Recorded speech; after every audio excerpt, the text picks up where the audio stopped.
디멘전 투자자문 투자부문 송재경 대표 나와 계십니다. 안녕하세요, 대표님. 네, 안녕하세요.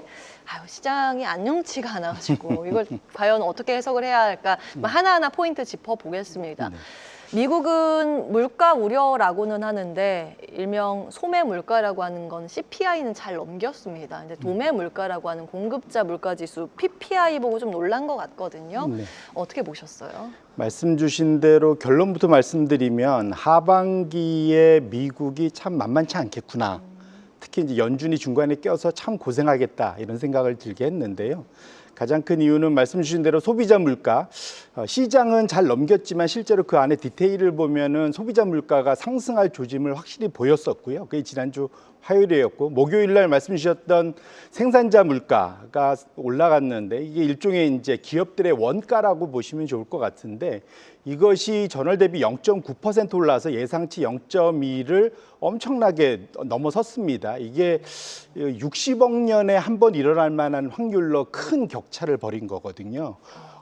어마어마한 사실은 격차인 겁니다. 60억 년 만에 한 번. 년이요? 예, 그러니까 8시그마라고 예, 이제 그죠. 어마어마한 일이 사실 벌어졌는데 그것도 어찌 보면 시장이 잘 넘긴 건데 지금 차트가 열려 있는데 네.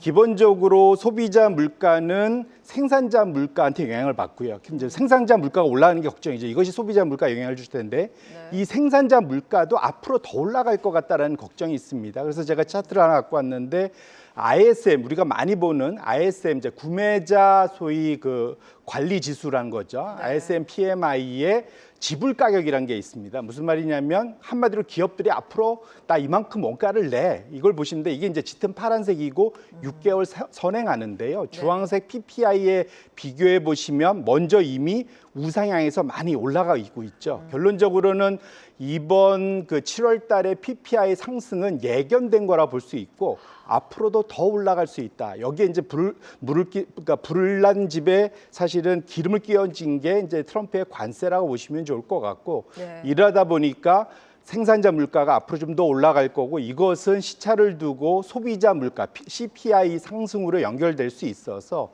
이것 자체는 결국은 비싸지면은 수요가 줄 거지 않습니까? 그렇기 네. 때문에 하반기 소비에 대한 걱정. 그 지난주 금요일 날 발표됐던 미국의 소매 판매 뭐 예상치 정도로 좀 잘 나왔다고 하지만 실제로 물가를 감안한 실질 소매 판매는 거의 횡보에 가깝거든요. 예. 결론적으로 미국의 하반기 소비 둔화 우려, 물가 상승 우려 이런 것들이 좀 더 본격화된 지난주 한 주였다라고 정리해 볼 수 있을 것 같습니다. 그걸 또 잊었네요. 그러니까 PPI가 도매 물가니까 이게 시차를 두고 소매 물가 CPI에 전이가 되는데 그에 대한 우려감도 간과할 수는 없겠습니다. 잠시 후에 추가 질문 좀 이어가도록 하고요. 그래서 오늘 애프터마켓에서 바이오 올라가는 거 보면 이거 금리 인하 기대감으로 해석을 해볼 수 있을까라고 연결을 할 수 있을 것 같거든요. 근데 관세 문제 때문에 예, 이번에 FOMC 없죠, 이번 달은. 그래서 잭슨홀 미팅이 중요할 것 같은데 어떻게 예상하고 계세요? 말씀 주신 대로 잭슨홀 미팅 때는 이것의 원래 정식 명칭은 우리가 잭슨홀 미팅 편하게 부르지만 네. 그러니까 잭슨홀 경제 심포지움 이것이 이제 공식 명칭입니다. 그때 전 세계의 중앙 은행장들 우리나라 은행장도 가시고요. 네. 이제 다 모여서 전 세계 통화 정책을 어떻게 할 거냐. 그래서 거기서 우리가 엿볼 수 있는 거는 세계 주요국의 정책 금리의 방향성에 대해서 큰 추세를 알아볼 수 있는 것이다 볼 수 있을 것 같은데요. 연준은 이것을 활용해서 어떤 일들을 보통 하냐면은 5년마다 하는 연준의 통화 정책의 큰 기조, 틀을 재검토해서 뭔가를 이제 수정해 갖고 발표하는 이런 걸 합니다. 그래서 예. 정확히 5년 전 2020년도에는 코로나 때였죠. 그때는 무슨 일이 있었냐면 목표치, 소위 그 물가 타겟팅을 2%딱 찍어서 하는 게 아니라 평균적으로 그래서 에버리지 인플레이션 타겟이라는 새로운 그러한 그 물가를 대하는 틀을 갖고 와서 유연성을 좀 가졌었다라고 이제 보여질 수 있을 것 같고요. 이번에는 예상되는 게 그 연준의 두 가지 이중 정책 의무가 있죠. 최대 고용과 물가 안정입니다. 물가는 5년 전에 한번 손을 봤기 때문에 이번에는 고용을 어떻게 볼 거냐에 대해서 평가를 할 것 같고요. 이것도 마찬가지로 특정한 목표치, 최대 고용치를 두고 여기서 얼만큼 줄었어 늘었어가 아니라 평균적으로 편차가 얼마나 진행되고 있는지로 유연성을 좀 더 확보하는 쪽으로 갈 수 있을 것 같습니다. 이것이 왜 중요하냐면 당장 이번에 연준 입장에서는 트럼프 행정부로부터의 압력에서 일부 좀 벗어날 수 있는 정책의 그런 틀을 다시 한번 재정립하면서 유용성을 같이 확보하는 게 중요할 것 같고요. 여기서 우리가 엿볼 수 있는 것은 하반기 2번 내지 3번의 금리 인하를 기대하는 시장 입장에서 보면은 앞으로 발표될 8월 달, 9월 달의 그러한 고용 지표를 어떤 식으로 연준이 해석할지에 대해서 미리 맛배기를 볼 수 있다는 측면에서는 그런 측면에서 상당히 의미 있는 이번 미팅이다 이렇게 보셔야 될 것 같습니다. 원래는 이게 FOMC가 없어서 대체되는 성격 때문에 그렇지 시장의 영향력은 그동안 잭슨홀 미팅이 크진 않았잖아요. 근데 이번에는 뭐 워낙 관세, 뭐 물가 이슈, 그 금리 인하할 것인가 주목되기 때문에 어쩔 수 없이 잭슨홀 미팅도 저희가 체크를 해봐야겠습니다. 중요 변수 중에 하나고요. 우리 시장 보면요. 사실은 이런 만약에 미국의 물가 문제, 관세 문제, 금리 문제가 영향을 줬다면 다른 증시도 같이 밀렸어야 되는데 요즘 보면 우리 증시가 유독 약한 모습입니다. 사실 상반기만 하더라도 꼴찌의 반란이라고 하면서 우리 시장이 뭐 글로벌 주요국 중에서 증시 상승률 1위였잖아요. 근데 지금 벌써 22위로 추락했다고 전해지거든요. 뭐 일본 신고가죠, 미국 신고가 근처죠, 베트남도 화랑이죠.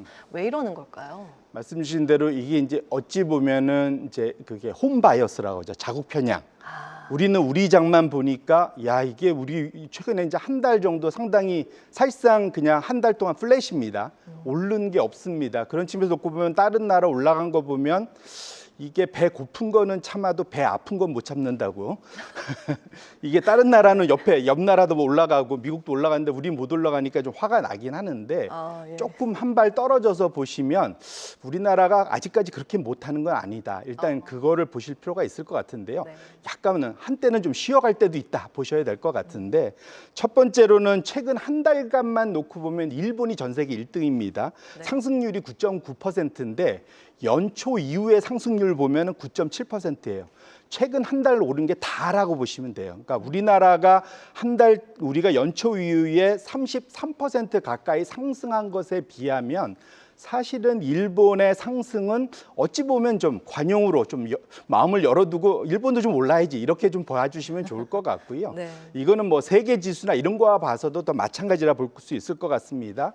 또 사실은 우리하고 거래가 상당히 많은 베트남, 우리 삼성전자나 우리나라 기업이 엄청나게 한 5천 개나 지금 들어가 있다고 하는데 이 베트남이 최근 수익률 엄청 좋습니다. 연초율도 좋고 최근도 좋은데 한 달 동안도 9% 오르면서 거의 3위 정도 하고 있거든요. 근데 베트남도 잘 뚜껑을 열어보면 베트남이 잘 나가는 가장 큰 이유는 지금 베트남 정부가 어마어마하게 돈을 좀 풀고 있습니다. 그래서 대출 규제도 완화하고 지금 현재 한 7% 성장하고 있는데 앞으로 연 10% 성장하겠다. 엄청난 목표를 갖고 있습니다. 다만 이것이 너무 이제 소위 과도한 부채 증가가 될 수 있다. 그래서 피치가 주말 동안 경고 관련된 서한을 발표하기도 했습니다. 어쨌거나 지금 각각의 그러한 흐름이 있지만 중요한 건 우리나라를 포함해서 상위권에 있었던 독일이나 그다음에 우리 바로 위에 있었던 폴란드 같은 데가 최근 한 달간 거의 못했다. 그러니까 성과가 안 났다는 측면에서 놓고 보면 너무 우리만 안타까워할 필요는 없고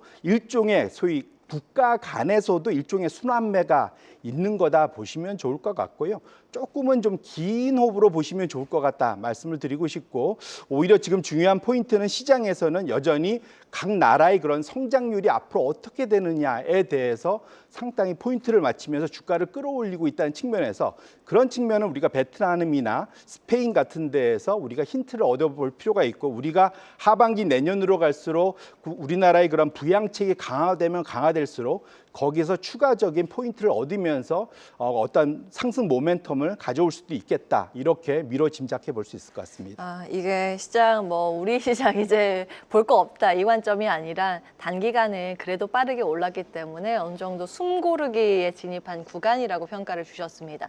그러면 이 자금들이 앞으로 어떤 방향을 가리킬까가 좀 궁금해지는데요. 사실 지금 유가증권 시장의 거래 대금은 쪼그라들고 있습니다만 거래를 하기 위해서 준비된 실탄이라고 하죠. MMF 같은 대기 자금은 또 최대치거든요. 그러니까 뭐만 있으면 나 바로 투자할 수 있게끔 실탄을 마련하고 있는 투자자들이 굉장히 많다는 의미인데 혹시 이 자금이 다른 데로 떠날 가능성, 그러니까 물길이 바뀔 가능성이 있을까요? 결론적으로 말씀드리면 그럴 가능성 매우 낮다. 다시 증시에 유입될 가능성이 높다고 그러니까 보시죠. 두 가지 번역이 있죠. 주식시장에 있는 거는 혹시 미국이나 다른 이제 해외로 나갈까 걱정하나 예. 굳이. 근데 혹시라도 그 자금이 국내에서는 부동산으로 갈까 걱정. 이 양쪽이 있을 텐데 네. 부동산은 정부가 완전히 틀어막는 것으로 나타나지 않습니까? 그렇게 놓고 보면 미국으로 갈 수 있는 가능성. 그런데 아까 말씀드린 대로 미국의 지금 하반기 소비나 물가 상승을 보면 만만치 않아 보입니다. 그리고 역대급으로 지금 비싸다라는 얘기들이 계속 들려오기 때문에 그렇게 놓고 보면 지금 미국 시장도 지금 이미 많이들 나가 계시지만 불안한 것만은 분명하다 보셔야 될 것 같고요. 주말 동안 특히 오늘까지 보면은 그 비트코인을 비롯한 암호화폐의 조정 이런 것들을 봤을 때는 확실히 8월부터 10월 말까지는 소위 변동성의 계절, 결국은 시장이 조정을 받는 기간 조정이든 가격 조정이든 뭔가 조정을 받는 기간, 계절성이 본격적으로 나타나고 있는 거 아닌가 저는 이제 그렇게 짐작을 해보고 있고요. 그렇게 놓고 보면 미국과 우리나라 같이 개인 투자자들이 끌어올렸던 장세에서는 순환매가 불가피하고 이런 측면에서 놓고 보면 오히려 역으로 어느 정도의 조정이 마무리되고 나고 우리가 원하는 그러한 재료들이 다시 나온다면 주가 상승 가능성은 충분히 높다 보셔야 될 것 같습니다. 최근에 리스크를 저희가 보고 있는 것은 오픈 AI의 GPT-5 그 발표됐는데 폭평받고 있죠. 이게 약간 걱정되는 거 하나. 근데 인텔을 미국 정부가 인수하겠다라는 얘기 하나. 그 다음에 HBM 우리 이제 SK하이닉스나 삼성전자가 네. 하고 있는 HBM 쪽에서의 경쟁 격화 가능성 뭐 이런 것들이 최근에 이제 시장을 주도했던 AI 그러한 테마 쪽 투자 쪽에서는 상당히 변동성을 높일 수 있는 분야이기 때문에 이것이 앞으로 어떻게 진행될지에 대해서는 좀 관심을 분명 가져보실 수 있고 지금 리스크 소위 이제 회피 심리가 조금 커졌다는 측면에서는 분명 이 변동성이 좀 더 크게 나타날 가능성에 대해서는 염두할 필요가 있다. 하지만 약달러 기조가 여전히 유지되고 있고 국내 고유 그러한 재료인 그런 세제 개편안 이것이 결국은 입법 과정에서 충분히 개선만 된다면 주가 상승 가능성이 여전히 있다는 측면에서 좀 긴 호흡으로 조금 넉넉한 마음으로 임하시면 좋지 않을까 이렇게 말씀드립니다. AI의 성장 우려감은 좀 제한되는 수준이라면 주식시장은 여전히 우상향 곡선을 그려갈 힘이 남아있다라는 의견이었습니다. 디멘전 투자자문 투자부문 송재경 대표와 함께했습니다. 말씀 고맙습니다. 네, 고맙습니다. 계속해서 다양한 경제 이슈를 알고 싶다면 구독과 좋아요, 알림 설정 부탁드립니다. AI 캐스터 권미정이었습니다.